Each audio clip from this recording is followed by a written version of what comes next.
Saudações, amigos do Cultura Log. Estamos aqui entrando no nosso terceiro vídeo. Hoje eu vou voltar aos livros, mas não a um livro propriamente dito, mas uma novela ilustrada, digamos assim, que é o recente lançamento de 1984 em quadrinhos, adaptação e desenhos do Fido Nesti.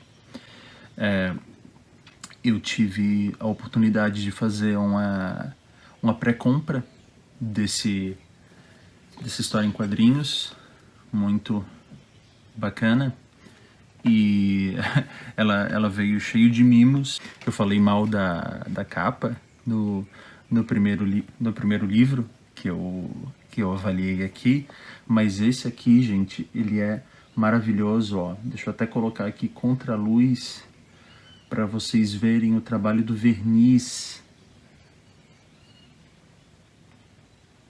Isso é só o verniz, gente. Muito, muito bonito. Coisinha de quem é viciado em livro, né? Ficar notando o verniz que tem na capa e a qualidade do verniz, a definição do verniz.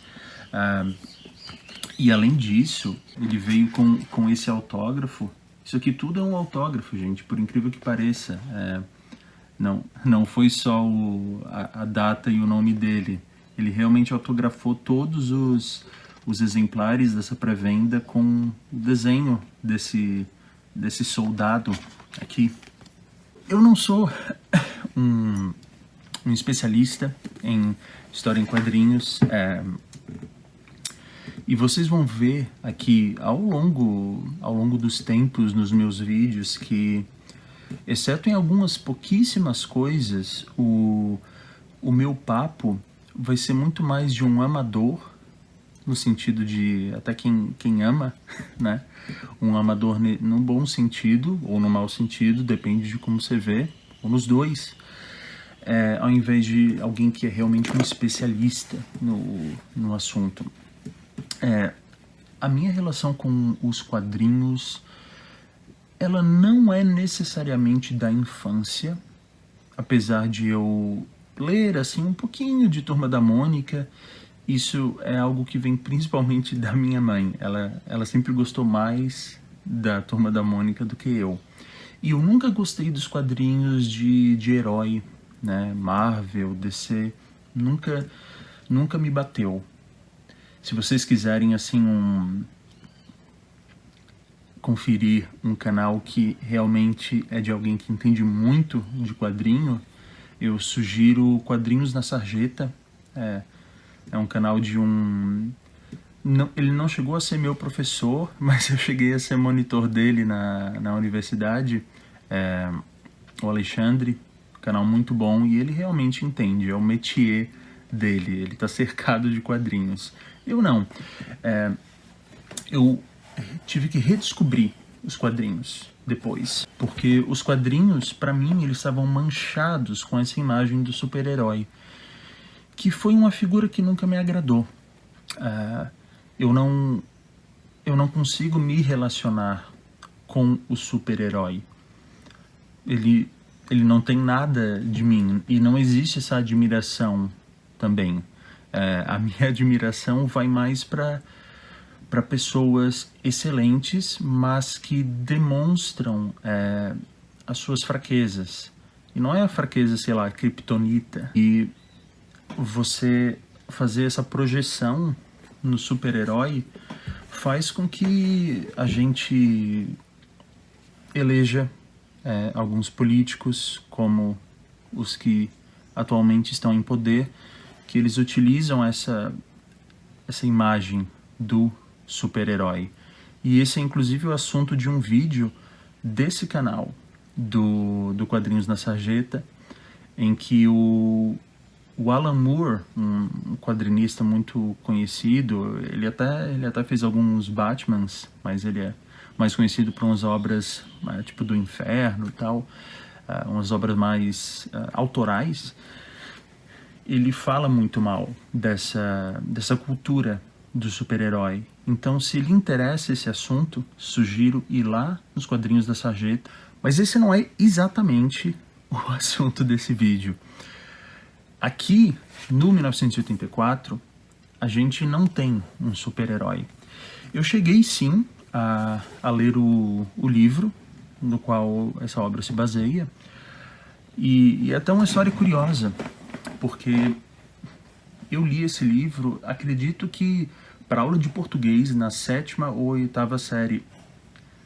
E a lembrança que eu tinha é que eu tinha entendido a historinha de amor, mas eu não tinha entendido absolutamente nada de uma certa parte onde o personagem principal pega um livro que é tipo um tratado político. Essa parte, nos meus, então, 12, 13 anos, eu realmente não tinha entendido. E, assim, esse livro, o 1984, e eu noto que não sou só eu, a memória da história dele fica meio embaçada com o Admirável Mundo Novo, do Aldous Huxley, né? São dois livros que meio que falam sobre uma distopia, né, que é uma má utopia, um futuro onde as coisas estão piores do que agora. Mas são livros que eles ocupam a mesma caixinha na minha cabeça, a mesma gavetinha. Então, quando eu abro, tem coisas dos dois.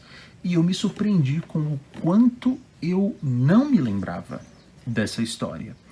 E o quanto ela me tocou foi notável. E eu até pensei em estrear o canal falando desse lançamento. Decidi pela literatura norueguesa porque eu achava que eu tinha um pouquinho mais para falar. Então, deixa eu dar um aviso que a gente vai ter alguns spoilers da história do 1984.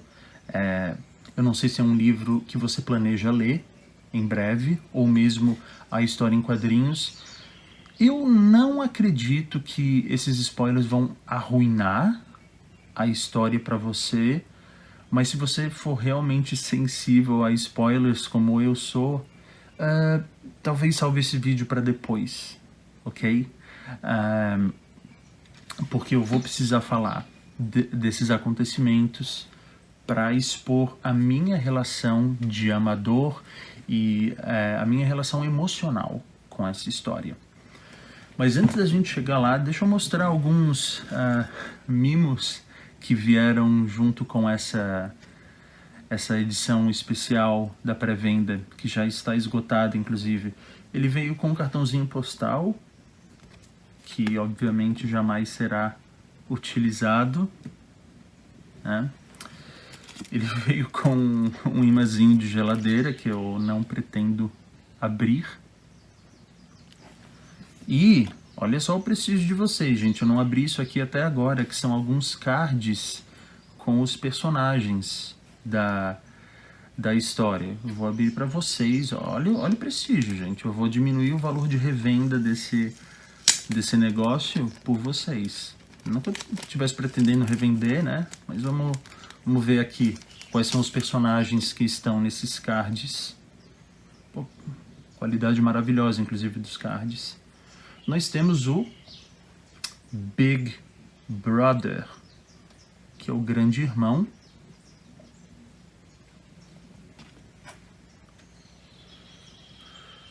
Goldstein. São como selos, né? Vou falar um pouquinho, né, de quem são esses personagens, principalmente esses que vêm agora. Julia é o interesse amoroso do personagem principal, que é o Winston Smith. Você vê, ó, é bem lustroso o papel, gramatura alta. E esse é o O'Brien, que é uma figura que em alguns momentos você acha que tá junto com o herói, mas spoiler, depois você vê que não. Qual é a história? Qual é a história desse mundo de 1984. Ele foi um livro escrito pelo George Orwell, que também é conhecido pela a Revolta dos Bichos, que atualmente está sendo retraduzido também pela Companhia das Letras, que lançou aqui esse quadrinho do qual nós falamos.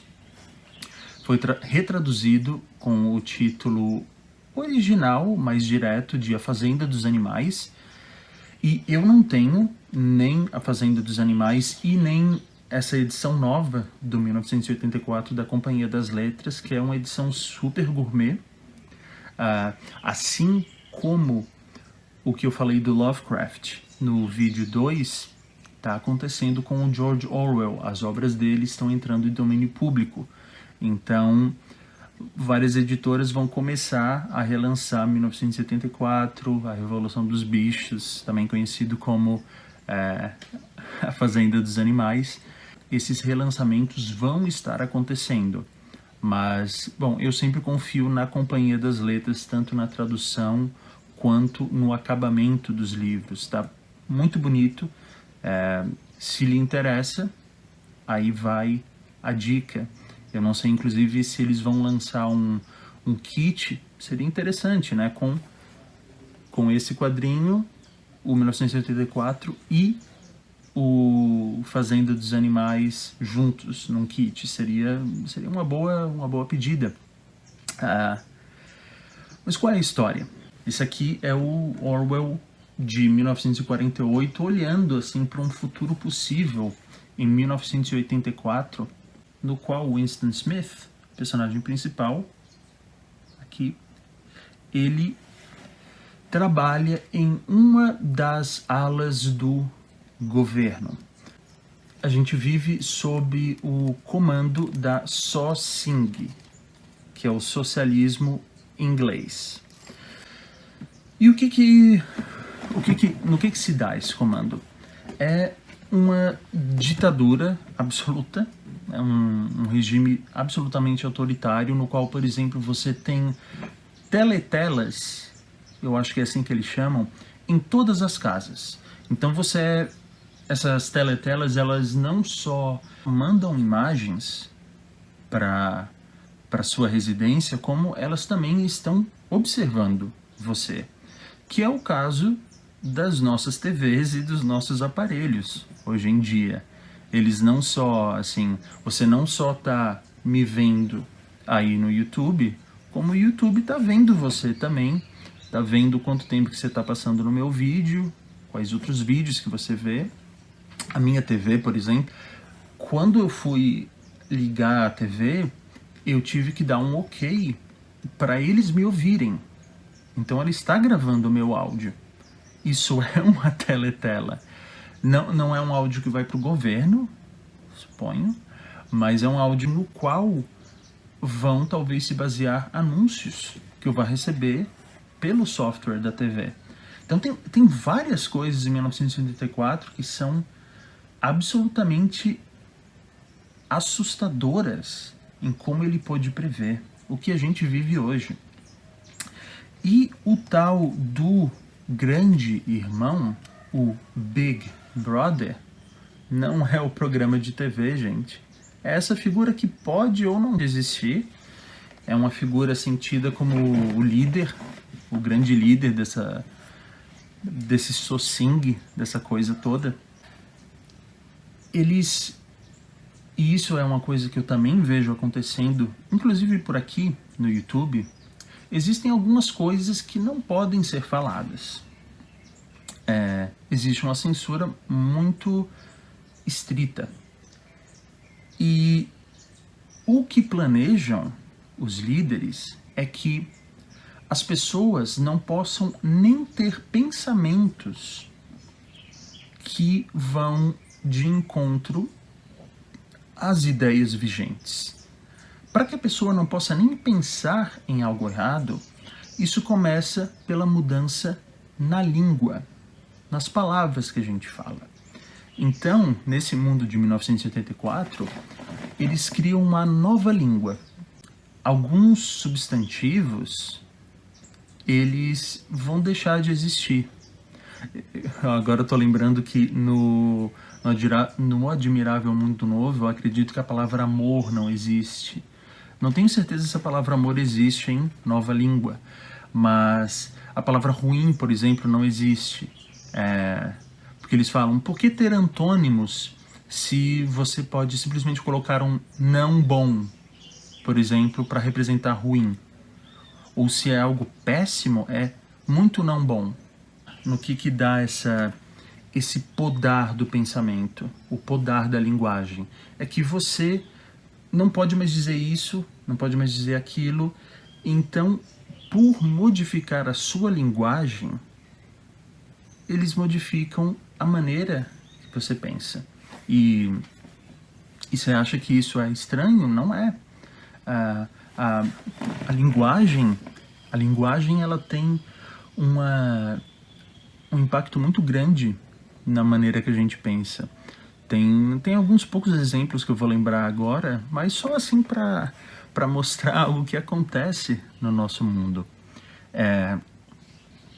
Existe um vídeo muito interessante no canal Vox, se eu não me engano, sobre uma ordem que as línguas costumam ter quando eles vão nomear as cores. Eu não lembro agora exatamente qual é essa ordem, mas ela costuma ter, por exemplo, claro e escuro, meio que representando, né, branco e preto, e a terceira cor costuma ser o vermelho. Mas o que eu quero chegar mesmo é em, por exemplo, no russo. No russo, se eu não me engano, Goluboy, algo assim, é o azul escuro. E a cor para azul, o nome para azul claro é um outro nome completamente diferente. E daí? E daí que os russos, e isso tem pesquisas comprovando isso, eles conseguem identificar padrões de azul melhor do que os outros.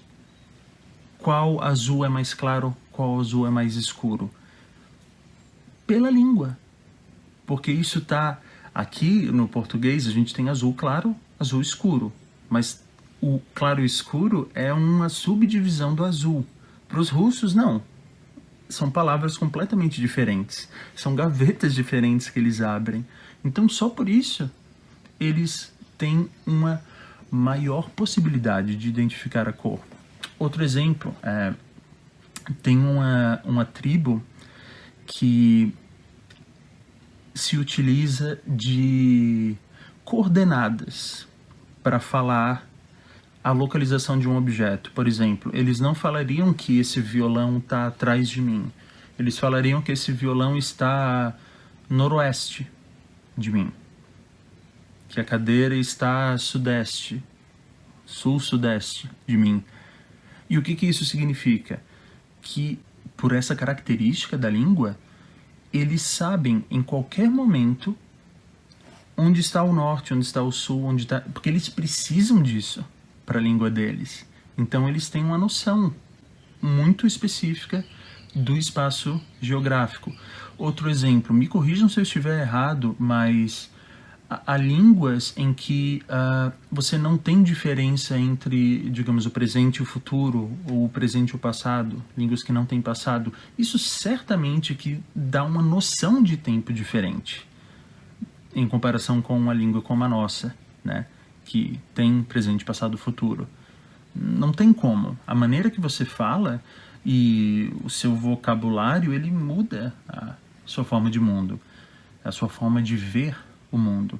Então a nova fala, e a gente vive de certa forma uma nova fala, e eu acredito que a gente vive para um lado e para o outro uma época meio pesada, assim, de um fascismo ideológico de dois lados e de múltiplos lados, né? A gente está muito extremado, tem coisas que você não pode falar, tem ideias que você não pode ter, enfim, eu acho que isso está bem atual. E esse cara, o Winston Smith, ele não gosta disso. Ele procura se lembrar de como o mundo era anteriormente, e ele tem um catalisador na figura da Júlia, que é o interesse amoroso dele, é uma pessoa que ele vê de vez em quando no trabalho, mas a questão do amor também não é muito bem vista, porque os casais eles devem se juntar apenas para procriação em nome do partido, para ter, digamos, uma continuação do gene e do partido em si. O negócio do amor não serve, né? Porque o que não serve para o partido não serve para ninguém, e é uma coisa que deve ser evitada. Então, é nesse mundo assim que você está sendo observado o tempo inteiro, até os seus pensamentos. Assim, você não pode escrever. O ato de escrever um diário, que é uma coisa que ele faz, é um ato ultra subversivo. E o que acontece? Isso é o mais interessante. O que acontece com os subversivos? Eles são deletados, vaporizados. E o mais interessante disso tudo é que quando esses subversivos eles são deletados, eles realmente são deletados da história. Então, assim, qualquer menção que havia deles em qualquer lugar é modificada. Se o nome de alguém assim estava no livro, aquele livro vai ser reescrito. As notícias do jornal que mencionavam aquelas pessoas, elas vão ter que ser reescritas para acomodar essa nova verdade de que essa pessoa não mais existe e ela nunca existiu. E as pessoas são canceladas no pior dos sentidos. Elas nunca existiram.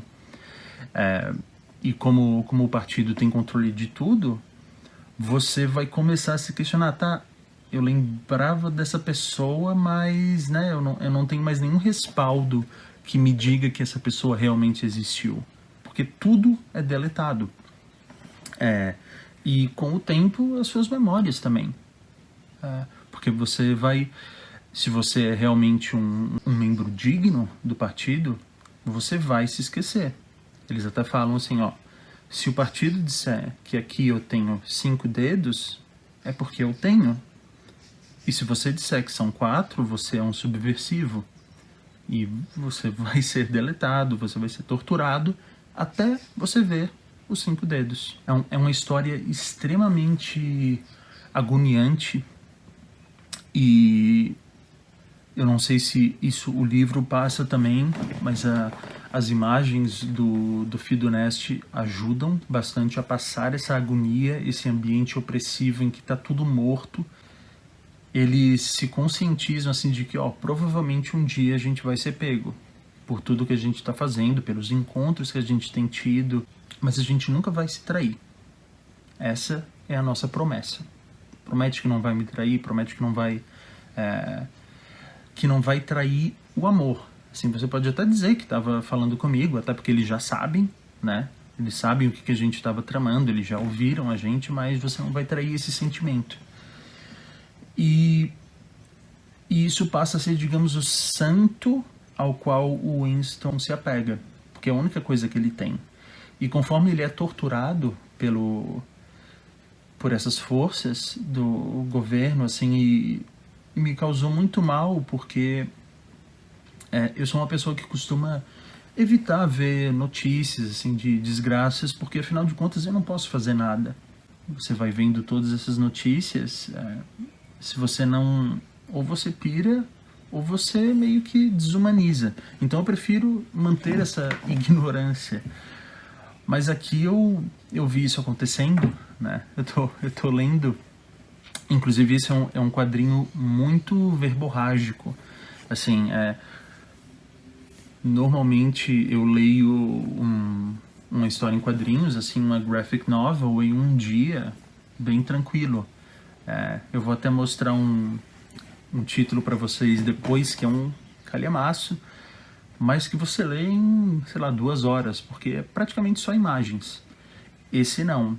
Esse 1984, ele é extremamente textual, então ele é um quadrinho que vai demorar um pouquinho mais para você ler. Mas no final, o que acontece? ele trai tudo. E isso é uma verdade. Assim, eu não sei como é que vocês resistiriam à tortura. Eu não resistiria. E ele tentou o máximo. Mas chega um momento em que, obviamente, o partido sabe dele ao avesso, que o partido pega o maior medo dele, que é ratos, e eles colocam uma gaiola de ratos que é conectada à face dele. São ratos famintos. E existe só assim um portãozinho que separa essa gaiola, digamos aqui, não é gaiola, aí tem um portãozinho que separa da cara dele. Então é só eles abrirem esse portãozinho que os ratos vão se alimentar da cara dele. E se você não tem nojo ou medo de rato específico como eu, isso já é um pensamento horrendo. Imagina para quem tem a fobia, para quem o maior medo de todos é o medo de ratos.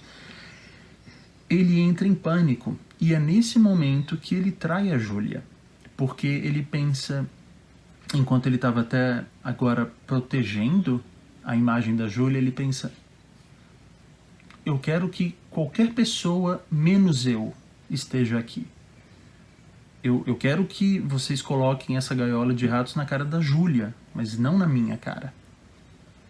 E você pode, assim, pensar no seu caso, assim, se você tem filhos, será que você pensaria assim sob essa condição de tortura? Será que você realmente se sacrificaria para os filhos? Será que nem no seu pensamento você estaria entretendo a ideia de que, nossa, eu queria que qualquer pessoa estivesse aqui, menos eu. Eu não queria estar sofrendo isso. E no final das contas ele é tão massacrado,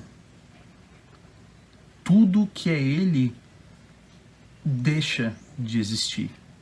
Ele perde tudo e ele eventualmente passa a amar o grande irmão e a ser curado nos olhos do partido. E passa a ser uma pessoa como qualquer outra. Existem várias camadas de você receber uma verdade que eu noto. Existem coisas que você sabe que são verdades, mas chega um momento em que você tem aquele estalo, aquele insight em que você sente essa verdade e você destila essa verdade com o conhecimento que você teve, com as experiências que você teve. E esse, assim, é um novo patamar dessa verdade em você. E eu acredito que vendo essas barbaridades acontecendo nas páginas do quadrinho, essa verdade tomou espaço em mim em um outro nível. E eu não posso dizer que essa vai ser uma experiência transformadora para você, mas eu posso semi-garantir que esse é um bom livro, uma experiência que eu acredito que as pessoas devem ter. Assim, eu duvido que alguém que esteja me vendo até aqui não seja um leitor e não tenha interesse em livros de alguma forma, mas a gente precisa de mais leitores, a gente precisa encantar, assim, uma nova geração nos prazeres da leitura. E o quadrinho pode ser uma ajuda, né? Não sei, isso é um espaço, isso é uma discussão para outro momento, mas obras como essa eu sinto que precisam ser lidas. Não na 7ª série, não na 8ª série, e isso que é o problema, né? As pessoas só são obrigadas a ler quando elas ainda não têm o viver, a cabeça para receber as histórias mais importantes, as histórias que mais vão vão fazer a diferença no mundo delas. Esse negócio de ler Dom Casmurro pro vestibular, né? Eu não gostei. A maioria das pessoas, né, na idade de 17, 18 anos, não vão entender um grande clássico. E depois as pessoas não leem. Então é uma situação assim que eu gostaria de saber como remediar. Eu queria viver num mundo que lesse um pouquinho mais, onde as pessoas conseguissem encontrar um espaço na vida delas para cultivar esse hábito. E é por causa disso também que eu tenho esse espaço para tentar deixar esse mundo que aparentemente é meio distante da vida da maioria das pessoas, uma coisa um pouco mais palatável, e ao menos tentar destilar algumas ideias, né? Essas ideias estão sendo destiladas por mim. Se você ler esse ou qualquer outro dos livros, a sua destilação talvez não seja a mesma da minha.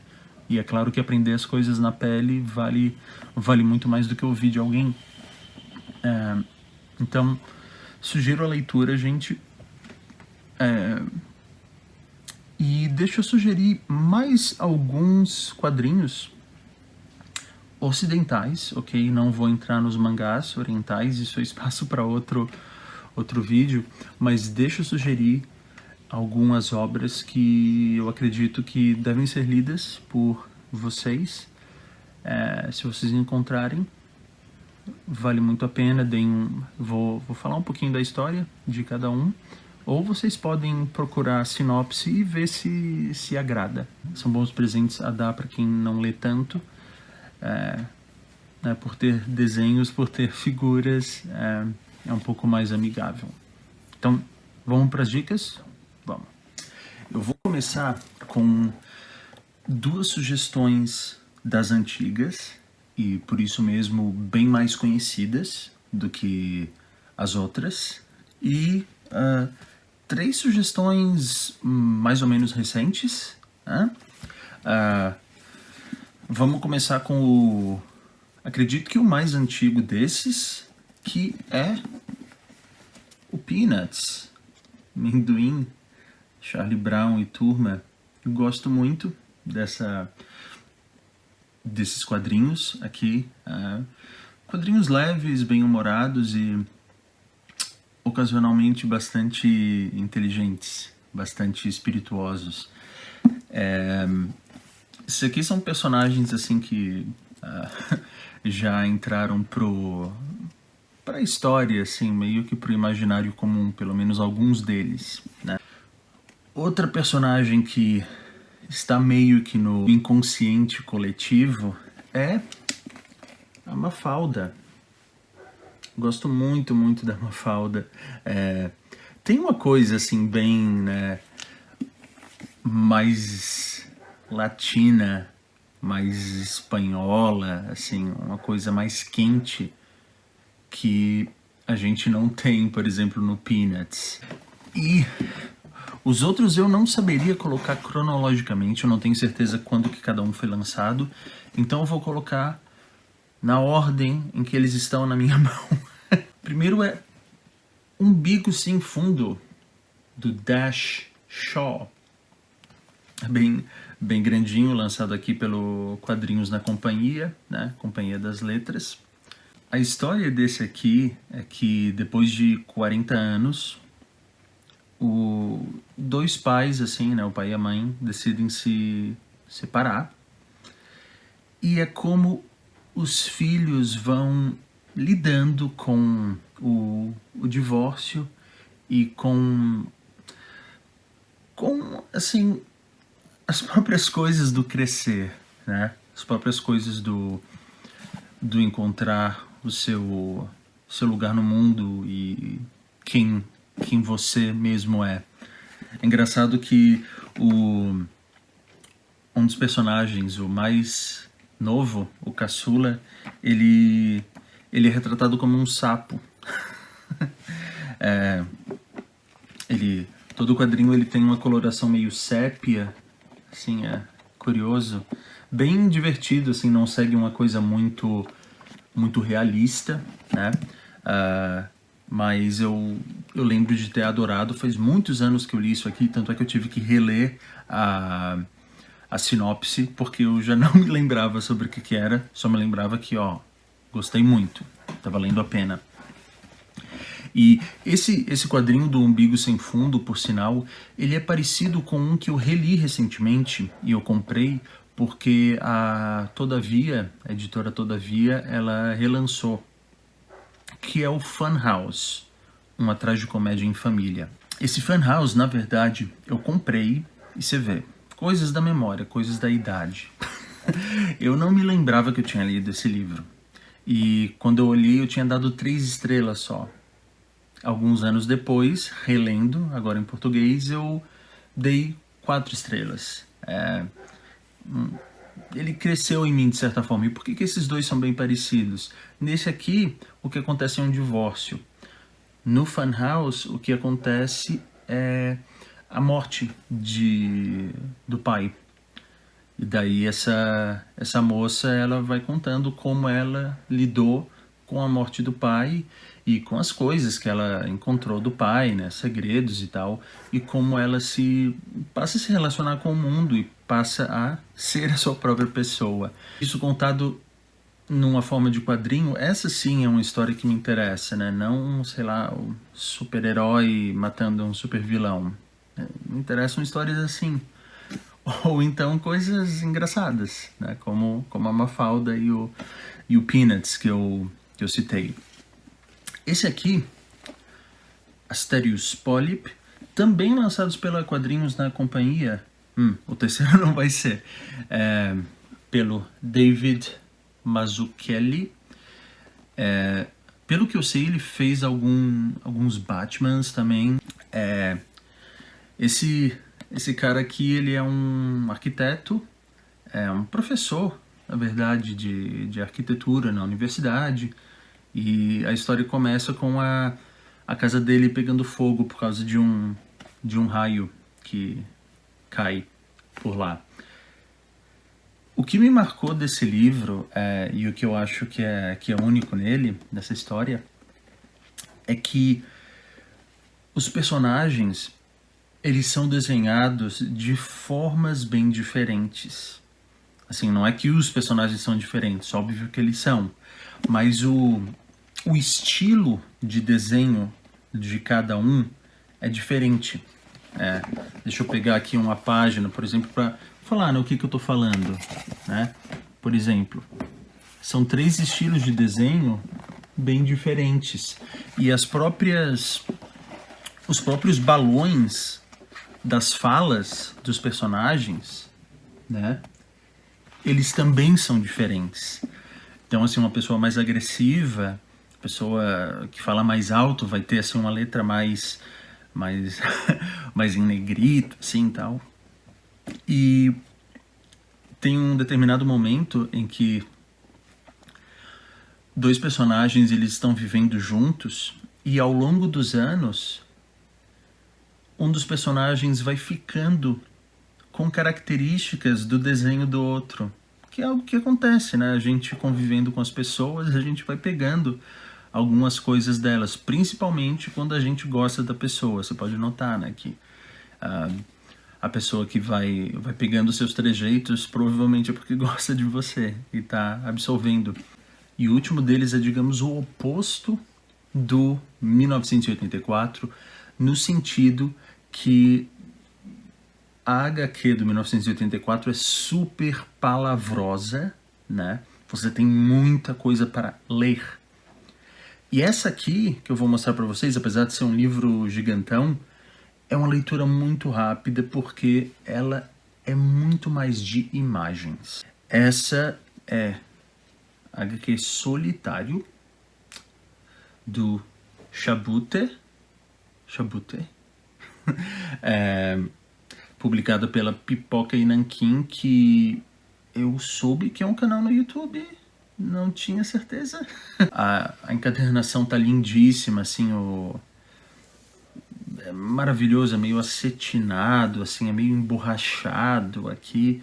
E tem um verniz lindo, coisa de bibliófilo de novo, né? Uma lindeza essa edição aqui deles. E eu queria muito falar a história completa dessa HQ. O que eu vou fazer agora, eu vou dar spoiler. Porque eu sei que alguns de vocês não terão como ler. É uma história muito bonita, que merece ser contada. Primeiro, uma sinopse. É sobre o quê? É sobre um rapaz deformado que vive sozinho não chega a ser uma ilha, né? É um farol, né? E o farol meio cercado de pedras, tal. Aquilo ali é a existência dele. E essa pessoa nunca saiu desse farol, desse local, dessa ilha farol, onde ele nasceu já. A partir de agora, spoiler. Esse rapaz deformado, não dá para ter certeza que idade que ele tem. Ele obviamente pesca, isso é a comida que ele faz, ele tem um fogãozinho assim, e ele tem um livro lá na torre dele, é um dicionário. E o que ele faz? Ele todo dia, várias vezes ao dia, ele pega o livro, joga para cima e pá! Aí o livro cai na mesa dele. Aí ele, de olhos fechados, ele vai e pá, para numa palavra. E é assim que ele experiencia o mundo. Ele vai nos conceitos das palavras e tenta imaginar o que é aquilo, de que forma que aquilo existe. E muitas vezes é engraçadíssimo, porque como ele não tem referenciais do mundo, ele vai as coisas bem no pé da letra. Ele sabe o significado da palavra. É uma existência muito triste. Até que um dia o pessoal que vai lá deixar comida para ele,